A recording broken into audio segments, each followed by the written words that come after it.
बिस्मिल्लाहिर्रहमानिर्रहीम। Dear student, अस्सलाम वालेकुम। स्टूडेंट, जैसा कि आपको मालूम है कि लास्ट वीडियो लेक्चर में हम लोगों ने यूनिट नंबर 3 स्टार्ट किया था। तो यूनिट नंबर 3 में हम लोगों ने रेशियो और प्रोपोर्शन की डेफिनेशन भी डिस्कस की थी और इसमें आज हम लोग एक्सरसाइज 3.1 का क्वेश्चन नंबर 6 से स्टार्ट करेंगे। इससे पहले वीडियो लेक्चर में हम लोगों ने एक्सरसाइज 3.1 का क्वेश्चन नंबर 1 से लेकर क्वेश्चन नंबर 5 सॉल्व किए थे। तो आज हम लोग सॉल्व करते हैं क्वेश्चन नंबर 6। चलें देखते हैं जी क्वेश्चन नंबर 6 में क्या लिखा है।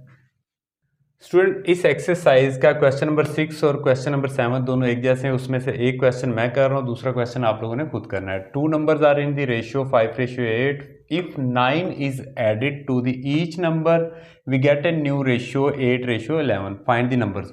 अब सपोज करें कि जो गिवन रेशियो 5:8 है और जो नंबर हमने ऐड करना है वो क्या है, 9। तो हम लोग लेट कर लेते हैं, दो नंबर हैं, लेट 5x एंड 8x, वो इसी रेशियो से हम लोग लेंगे। 5x and 8x are two numbers और इसमें 9 ऐड करना है। और जब 9 ऐड करेंगे तो उन्होंने कहा था कि आपके पास एक नई रेशियो बन जाएगी 8:11। तो देखिए, after adding 9 in these numbers we get, इन दोनों नंबर्स में से आपने 9 ऐड करना है, 5x + 9 और 8x + 9, ये एक रेशियो बन गई और ये नई रेशियो किसके इक्वल आ जाएगी, 8:11। अब इसको आगे सॉल्व किस तरह करना है स्टूडेंट, यहाँ पे देखें, प्रोडक्ट ऑफ मीन वैल्यूज़ और प्रोडक्ट ऑफ एक्सट्रीम वैल्यूज़, ये दोनों क्या होते हैं, इक्वल। तो इसके मुताबिक देखें, 8 को 8x + 9 से मल्टीप्लाई कर दिया और 11 को 5x + 9 से मल्टीप्लाई कर दिया। अब इससे आगे देखते हैं, 8 को 8x से मल्टीप्लाई किया 64x, 8 को 9 से किया 72 आ गया, इज इक्वल टू 11 को 5 से मल्टीप्लाई किया 55x और 11 को 9 से किया तो 99।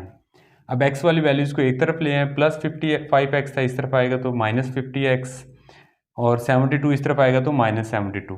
64x में से -55x करेंगे तो 9x आएगा, 99 में से 72 माइनस किया तो 27। अब यहाँ पे 9 के टेबल पे डिवाइड करें, 9 × 9, 9 × 3 = 27, तो x = 3। तो हमारे पास ये आंसर नहीं, बेसिकली हमने जो लेट किए नंबर वो बताने हैं। उसने कहा था फाइंड दी नंबर्स। तो फर्स्ट नंबर हमने क्या लिखा हुआ था, 5x, तो x की जगह पे अगर 3 पुट करते हैं x की वैल्यू, तो 5 × 3 15। और सेकंड नंबर हमने क्या लेट किया था, 8x, तो 8 × 3 = 24। तो हमारे पास जो रिक्वायर्ड नंबर हैं वो क्या आ गए, 15 और 24। अब हम लोग चलते हैं क्वेश्चन नंबर 8 की तरफ। क्वेश्चन नंबर 8 में स्टूडेंट देखें, find the cost of 8 kg of mangoes if 5 kg of mangoes cost ₹250। अब इसमें देखें उन्होंने गिवन क्या है, cost of 5 kg mangoes is equal to 250 and cost of 8 kg mangoes, ये हम लोगों ने फाइंड करनी। तो ये रेशियो और प्रोपोर्शन फॉर्मूले से मैं कर लेता हूँ। तो मैं इस तरह लिखता हूँ, मैंगो रेशियो मैंगो और कॉस्ट रेशियो कॉस्ट। अब मैंगो हमारे पास क्या है जी, 5 kg है, तो इनकी प्राइस भी, कॉस्ट भी देखें मैंने पहले लिख ली, 5 kg की प्राइस भी पहले लिखी। अब कॉस्ट ऑफ 8 kg आपने फाइंड करना है, तो अगर यहाँ पे 8 kg मैंगो बाद में लिखे तो इसकी कॉस्ट भी बाद में आएगा। तो सेम फॉर्मूला जो हम लोगों ने लास्ट क्वेश्चन नंबर 6 में यूज़ किया है, product of extreme value is equal to product of mean values. तो 5 को x से मल्टीप्लाई करेंगे 5x हो जाएगा, 8 को 250 से मल्टीप्लाई कर देंगे। तो यहाँ पे स्टूडेंट आप लोग देख सकते हैं कि 5x के साथ मल्टीप्लाई हो रहा है, तो इस तरफ आएगा तो क्या होगा, डिवाइड। और 8 को 250 से मल्टीप्लाई किया तो हमारे पास कितना आंसर आ गया, 2000।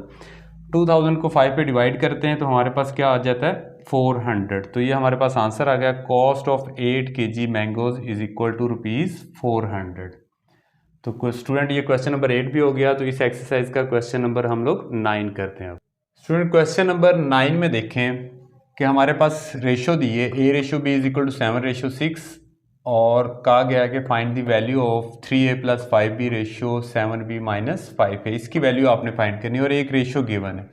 तो स्टार्ट भी हम लोग इसी रेशियो से स्टार्ट करते हैं। देखें, A/B = 7:6, तो हम लोग इसको रेशियो को इस तरह लिख सकते हैं, A/B = 7/6।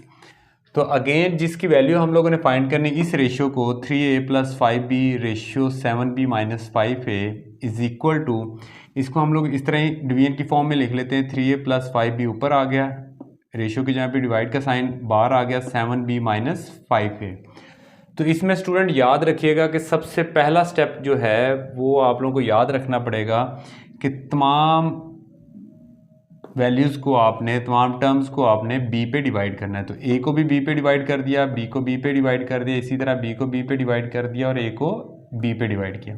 तो यहाँ से आप लोग देख सकते हैं b से b कैंसिल हो गया, तो हमारे पास a ओवर b यहाँ पे रह गया और a ओवर b यहाँ पे रह गया। तो a ओवर b की वैल्यू आप लोगों ने यहाँ पे देखें, आपको मालूम है कि 7 ओवर 6 है, तो a ओवर b की जगह पे हम लोग वैल्यू लिख देंगे 7 ओवर 6। अगेन इसकी जगह पे भी 7 ओवर 6, तो यहाँ पे देखें एलसीएम ले लेते हैं, इसके नीचे हम लोग 1 लिख लेते हैं। 6 और 1 का एलसीएम कितना आ गया 6। अब 3 को 7 से मल्टीप्लाई किया 21 और 6 को 5 से मल्टीप्लाई किया 30। इसी तरह इस 7 के नीचे भी 1 और 6 का एलसीएम कितना आ गया 6। तो 6 को 7 से मल्टीप्लाई करेंगे 42 आएगा और -5 को 7 से करेंगे -35। तो यहाँ पे स्टूडेंट देखें 6 से 6 कैंसिल हो गया, 21 में से -30 करेंगे तो क्या आंसर आएगा -9, 42 में से -35 करेंगे तो हमारे पास 7 आ गया। तो ये इस रेशियो का आंसर आ गया जिसका उसने आंसर पूछा गया, जिसकी वैल्यू पूछी गई थी। क्वेश्चन नंबर 10 में स्टूडेंट, अब इसके 3 पार्ट हैं, उनमें से मैं 2 पार्ट आपको करवा रहा हूँ। क्या रहा है वो, complete the following if 24 over 7 is equal to 6 over x, then 4x की वैल्यू आपने फाइंड करनी। इसी तरह का ये पार्ट नंबर 3 भी है। तो शॉर्ट क्वेश्चन है बेसिकली ये, तो चलें सॉल्व करते हैं। 24 over 7 is equal to 6 over x, तो क्रॉस मल्टीप्लाई किया, x को 24 से किया, 24x इज इक्वल टू 7 को 6 से मल्टीप्लाई किया तो 7 मल्टीप्लाई 6। अब क्योंकि मैंने 4x की वैल्यू फाइंड करनी है तो 6 इधर मल्टीप्लाई हो रहा था, इस तरफ आएगा तो डिवाइड, 6 से ये कैंसिल हो गया तो 4x इज इक्वल टू 7। तो ये हमारे पास आंसर आ गया। तो मैंने आपको बताया कि ये शॉर्ट क्वेश्चन। इसी तरह पार्ट नंबर 3 देखते हैं। 9pq over 2lm is equal to 18p over 5m। तो फाइंड क्या करना है 5q। तो अगेन क्रॉस मल्टीप्लाई करें, 5m को इससे मल्टीप्लाई कर दिया और 2lm को इससे मल्टीप्लाई कर दिया।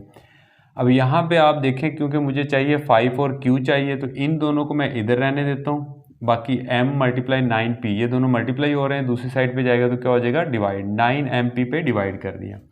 अब यहाँ पे स्टूडेंट देखें, m से m कैंसिल हो गया, p से p कैंसिल हो गया, 9 1 दा 9, 9 2 दा 18, 2 को 2l से मल्टीप्लाई करेंगे तो 4l, 5q is equal to 4l आ गया आपके पास आंसर।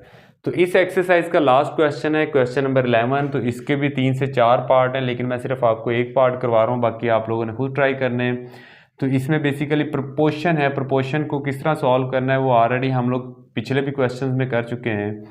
तो इसमें से x की वैल्यू फाइंड करनी है। तो सबसे पहले देखिए मैंने क्या किया, product of extreme values is equal to हमेशा होता है प्रोडक्ट ऑफ मीन वैल्यूज़। ये दरमियान वाली 2 वैल्यूज़ को मीन वैल्यूज़ कहते हैं और साइड पे जो 2 वैल्यूज़ होती हैं उनको एक्सट्रीम वैल्यूज़ कहते हैं।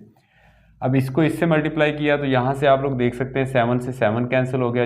अभी इसको और इसको मल्टीप्लाई करें तो यहाँ से 3 से 3 कैंसिल हो गया। तो यहाँ पे जो आंसर आ रहा है 3x माइनस 1 ओवर 5 और इधर से आ रहा है 2x ओवर 5। अब ये 5 से 5 कैंसिल हो जाएगा तो हमारे पास क्या रह गया, 3x minus 1 is equal to 2x।